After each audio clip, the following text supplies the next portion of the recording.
네, 이렇게 북한이 닷새 연속으로 이른바 쓰레기 풍선을 날려보내면서 그 배경에 관심이 쏠리고 있습니다. 최근 석 달 동안 쓰레기 풍선으로 인해 입은 피해는 앞서 전해드린 것처럼 1억 원이 넘는 것으로 파악이 됐는데요. 북한이 도발 수위를 앞으로 더 높일 수 있다는 관측도 나오고 있습니다. 네, 한편 미 대선이 2달이 앞으로 다가온 가운데 해리스 부통령과 트럼프 전 대통령이 우리 시간으로 모레 아침에 첫 TV 토론을 하게 되는데요. 관련 내용들 반길주 고려대 일민국제관계연구원 국제기구 센터장과 함께 이야기 나눠보겠습니다. 어서 오십시오. 안녕하세요. 예, 안녕하십니까. 안녕하십니까. 자, 미 대선 이야기하기에 앞서서 북한의 쓰레기 풍선 도발 이야기부터 좀 해보도록 하겠습니다. 어제도 쓰레기 풍선을 부양을 했고 이게 닷새 연속이거든요. 지금 5일 연속으로 이렇게 쓰레기 풍선을 날려보낸 건 처음인데 왜 이렇게 계속해서 이 쓰레기 풍선을 부양하는 겁니까?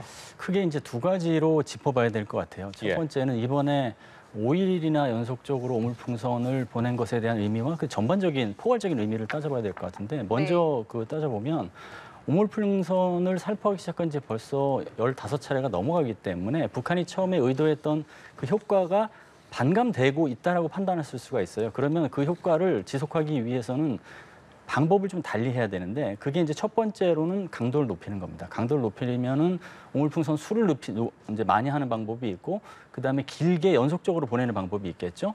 그게 있겠고 두 번째는 서프라이즈 효과, 기습 효과를 이제 달성하기 위해서 이제 하는 방법인데 예. 그런 경우에는 원래 예상했던과 다른 시간대에 보냄으로써 상대방이 제대로 대응하지 못하게 하는 그런 효과를 노리는 방법이 하나 있을 수 있겠고 그다음에 풍선에 탑재하고 있는 물품을 변경하는 식으로 해서 변화를 시도하는 것. 그게 사실은 처음에는 퇴비나 오물 같은 거였는데 최근에 쓰레기로 바뀌고 있잖아요. 예. 그래서 그런 게 좀 있다라고 볼 수 있고요.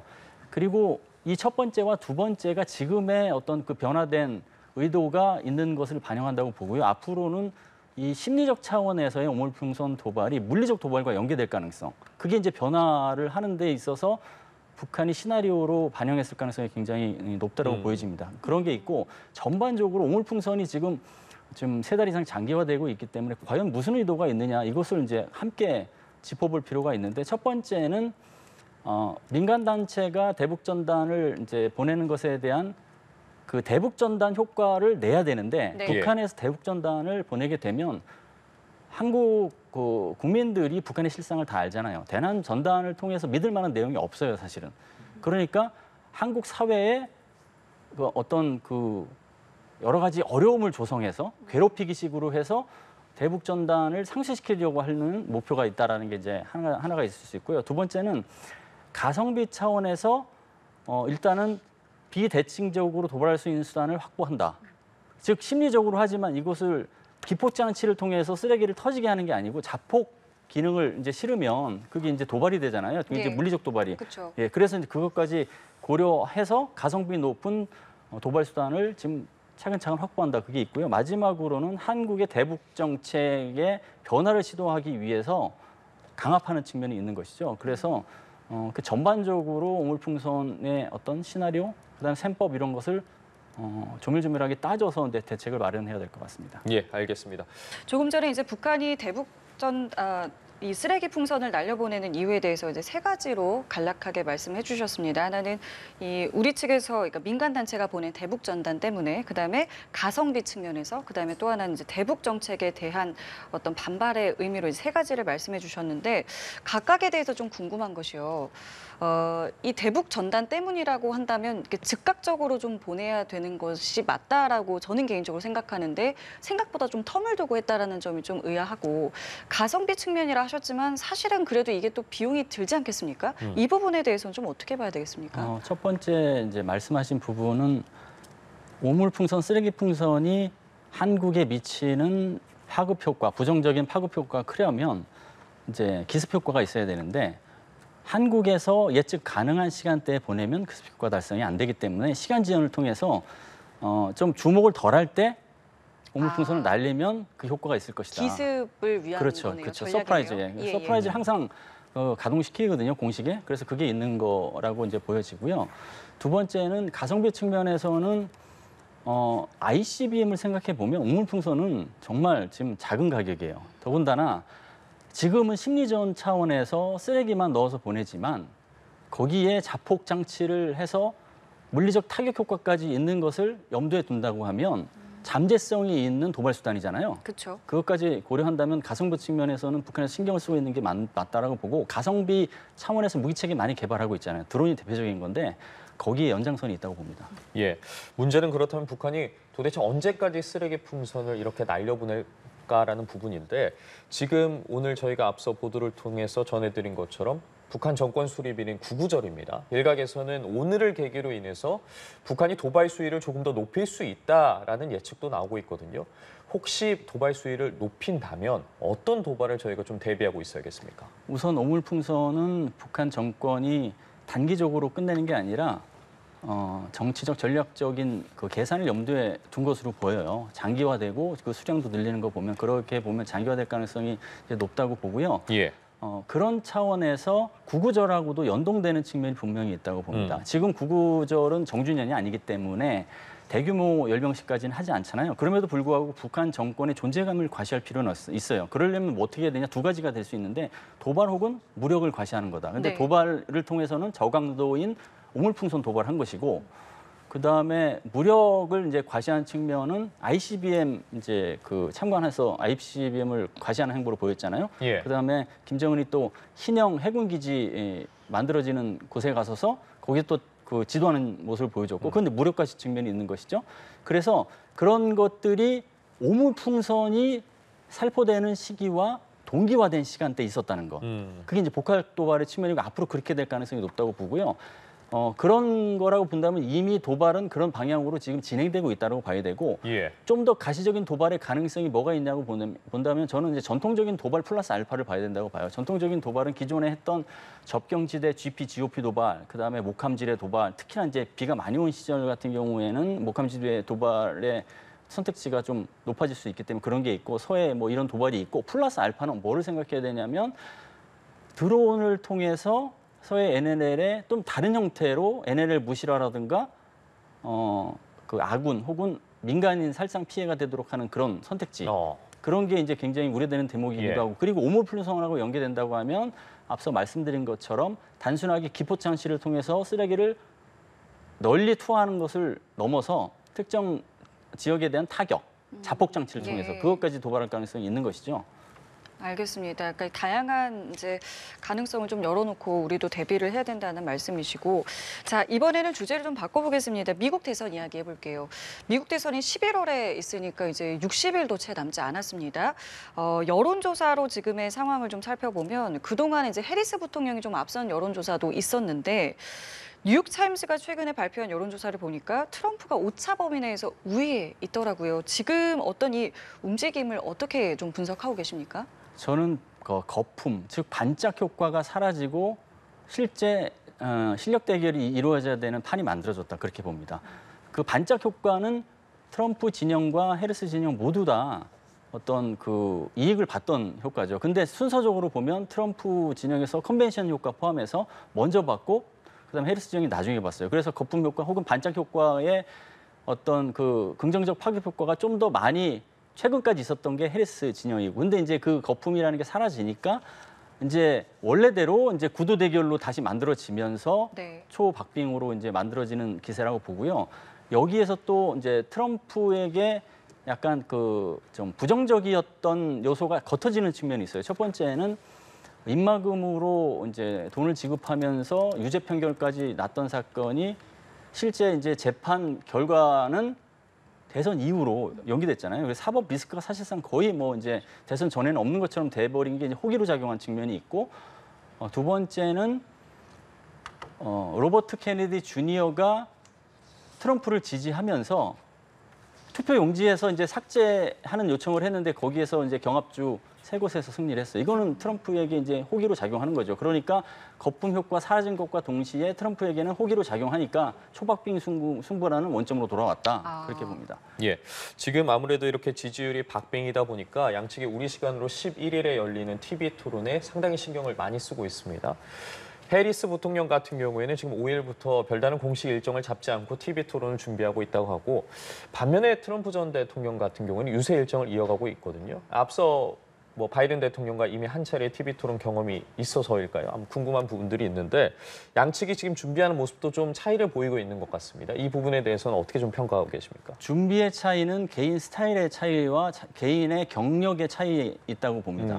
해리스는 공직에 있으면서 검사로서 체계적으로 재판을 하고 그 체계적으로 준비해서 성과를 내는 거에 특화되어 있는 반면 트럼프는 TV 쇼를 통해서 사실은 대선에서 이기고 대통령까지 됐기 때문에 그 쇼맨십이 강해요, 사실은. 예. 그러니까 그런 차이가 준비의 차이, 즉 자기가 잘하는 부분에 특화시켜서 하려고 한다. 네. 그게 이제 보여지고요.